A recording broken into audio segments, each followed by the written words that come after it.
CAA എന്നുള്ളത് പലതവണ ആവർത്തിച്ച കാര്യമാണ്. ഇത് ഇന്ത്യൻ പൗരന്മാരെ ഉദ്ദേശിച്ചുള്ള ഒരു നിയമമല്ല, മറിച്ച് പാകിസ്ഥാൻ, അഫ്ഗാനിസ്ഥാൻ, ബംഗ്ലാദേശ് എന്നീ 3 രാജ്യങ്ങളിൽ നിന്നും ഭാരതത്തിൽ പൗരത്വം എടുക്കാൻ ആഗ്രഹിക്കുന്ന മതപീഡനമേൽക്കുന്ന ന്യൂനപക്ഷങ്ങളെ ലക്ഷ്യമാക്കിയിട്ടുള്ള ഒരു നിയമമാണിത്. അതിന് കേരളവുമായി യാതൊരു ബന്ധവുമില്ല. മുഖ്യമന്ത്രി കഴിഞ്ഞ കുറെ നാളുകളായി പറഞ്ഞുകൊണ്ടിരിക്കുന്നത് CAA നിയമം കേരളത്തിൽ നടപ്പാക്കില്ല എന്നാണ്. പക്ഷേ കഴിഞ്ഞ 2.5 മാസമായി ഈ രാജ്യത്ത് CAA നിയമം നടപ്പാക്കി കഴിഞ്ഞിരിക്കുന്നു. എന്താണ് മുഖ്യമന്ത്രി പറഞ്ഞ വാക്കിന്റെ വില എന്ന് അദ്ദേഹം കേരളത്തോട് വിശദീകരിക്കണം. കേരളത്തിൽ നടപ്പാക്കില്ല എന്ന് പറഞ്ഞ നിയമം കേരളത്തിൽ നടപ്പായിട്ടില്ലേ? കേരളമടക്കമുള്ള രാജ്യത്തെ 28 സംസ്ഥാനങ്ങളിലും CAA നടപ്പായിട്ടുണ്ട്. പക്ഷെ കേരളത്തിൽ അതിന് യാതൊരു പ്രസക്തിയും ഇല്ലാത്തത് കൊണ്ട് നാം ആരും അറിയുന്നില്ല എന്നേ ഉള്ളൂ. അതുകൊണ്ട് മുഖ്യമന്ത്രി ജനങ്ങളെ വിഡ്ഢികളാക്കരുത്.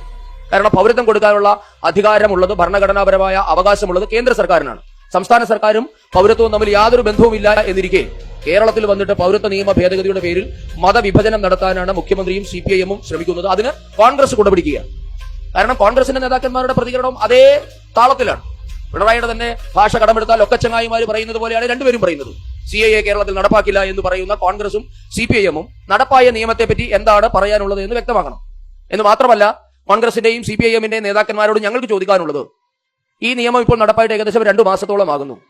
അതിന്റെ പേരിൽ പൗരത്വം നഷ്ടമായ ഒരാളെയെങ്കിലും കാണിച്ചു തരാനുള്ള തന്റെ ഇടം CPIMനോ കോൺഗ്രസിനോ മുഖ്യമന്ത്രിക്കോ ഉണ്ടോ? അദ്ദേഹം ആവർത്തിച്ച് പറയുകയാണല്ലോ കേരളത്തിൽ നടപ്പാക്കില്ല എന്ന്. മാത്രമല്ല, പൗരത്വം നിയമം നടപ്പാക്കിയാൽ ആരുടെയൊക്കെയോ പൗരത്വം നഷ്ടമാകുമെന്നാണ് അദ്ദേഹം പറയുന്നത്. ഞാൻ ചോദിക്കുന്നത്, ഭാരതീയ ജനതാ പാർട്ടി ഉത്തരവാദിത്വത്തോടുകൂടി ചോദിക്കുന്നു, പൗരത്വം നഷ്ടമായ ഒരാളെ കാണിച്ചു തരാനുള്ള തന്റെ ഇടം CPIMും കോൺഗ്രസും കാണിക്കണം. നിങ്ങൾ പറഞ്ഞ വാക്കിനോട് നിങ്ങൾക്ക് തെരഞ്ഞെടുപ്പ് രാഷ്ട്രീയത്തിലെ തട്ടിപ്പല്ല നിങ്ങളുടെ ഉദ്ദേശമെങ്കിൽ ആരുടെ പൗരത്വമാണ് ഈ CAA നിയമം നടപ്പാക്കിയത് കൊണ്ട് ഉണ്ടായത് എന്ന് CPIMും മുഖ്യമന്ത്രിയും വ്യക്തമാക്കണം. അതുകൊണ്ട് സംസ്ഥാനത്തെ ജനങ്ങളെ മതത്തിന്റെ പേരിൽ ഭിന്നിപ്പിക്കാനുള്ള, മതം പറഞ്ഞ്, വർഗീയത പറഞ്ഞ്, തീവ്രവാദത്തെ പ്രോത്സാഹിപ്പിച്ച് 4 വോട്ട് കിട്ടാനുള്ള പദ്ധതിയിൽ നിന്നും CPIMും കോൺഗ്രസും പിന്മാറണം.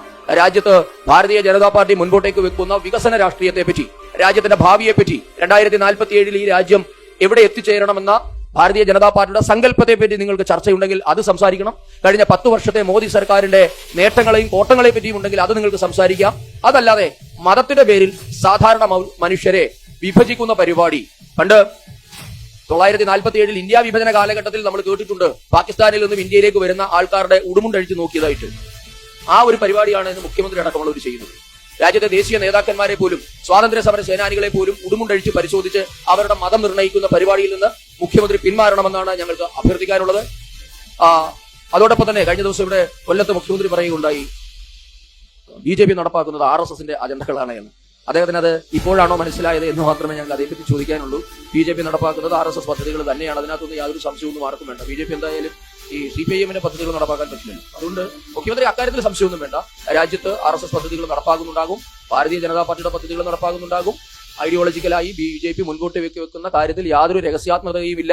എല്ലാ കാലത്തും BJP പറഞ്ഞിട്ടുള്ള കാര്യങ്ങൾ തന്നെയാണ് ഇപ്പോഴും പറഞ്ഞുകൊണ്ടിരിക്കുന്നത്. അപ്പൊ അതുകൊണ്ട് ഇത്തരത്തിൽ മനുഷ്യരെ തെറ്റിദ്ധരിപ്പിക്കുന്ന കലാപരിപാടി അവസാനിപ്പിച്ച് മെറിറ്റോറിയസ് ആയിട്ട് നിങ്ങൾക്ക് അവതരിപ്പിക്കുന്ന സ്ഥാനാർത്ഥിയുടെ മേന്മയുടെ പേരിൽ കഴിഞ്ഞ 6 വർഷത്തെ 7 വർഷത്തെ പിണറായിയുടെ ഭരണത്തിന്റെ നേട്ടത്തിന്റെ പേരിലാണ് വോട്ട് പിടിക്കേണ്ടത്.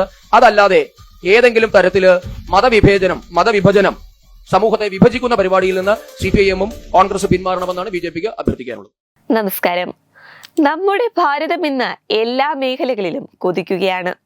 അതിന് കാരണം ഭാരതത്തിന് എന്താണ് വേണ്ടതെന്ന് കൃത്യമായി അറിയാവുന്ന ഒരു കേന്ദ്ര സർക്കാർ ഉള്ളത് കൊണ്ട് തന്നെയാണ്.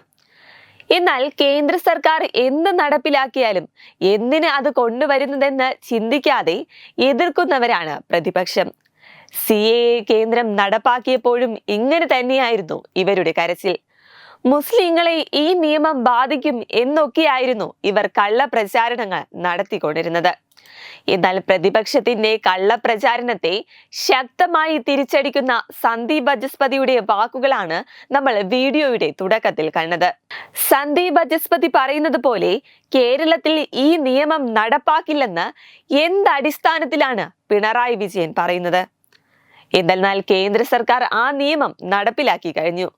അത് ഇന്ത്യയിലെ എല്ലാ സംസ്ഥാനങ്ങൾക്കും നമ്മുടെ കേരളത്തിനും ബാധകമായ കാര്യമാണ്. കൂടാതെ CAA നിയമം BJP കൊണ്ടുവന്നത് മൂലം പൗരത്വം നഷ്ടമായ ഒരാളെ കാണിച്ചു തരാനുള്ള തന്റെ ഇടം CPIMും കോൺഗ്രസും കാണിക്കണമെന്നുകൂടി സന്ദീപ് ബജസ്പതി വെല്ലുവിളിക്കുന്നുണ്ട്. നമുക്കിവിടെ കാണുവാൻ സാധിക്കുന്നത് പ്രതിപക്ഷത്തിന്റെ പ്രീണന രാഷ്ട്രീയം തന്നെയാണ്. വെബ് ഡെസ്ക് തതുമൈ ന്യൂസ്.